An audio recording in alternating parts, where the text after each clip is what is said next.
کیا نابالغ بچے کے پیچھے تراویح پڑھی جا سکتی ہے؟ نابالغ کے پیچھے نابالغ پڑھ سکتا ہے، بالغ پڑھے گا تو اس کی نماز نہیں ہوگی۔ تراویح کا آخری وقت کب تک ہے؟ صبح صادق تک، ساری رات تراویح کا وقت ہے۔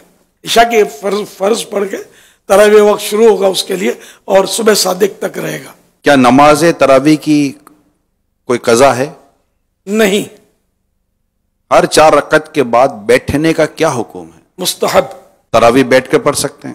اس میں بہتر یہ ہے کہ کھڑے کھڑے پڑھے، سنت یہی ہے، اگر بیٹھ کر پڑھتا ہے تو تراویح ہو جائے گی۔ دعائے تراویح یاد نہ ہو تو وہ کیا کریں؟ درود شریف پڑھے، تلاوت کرے، کچھ ذکر و اذکار کر لے۔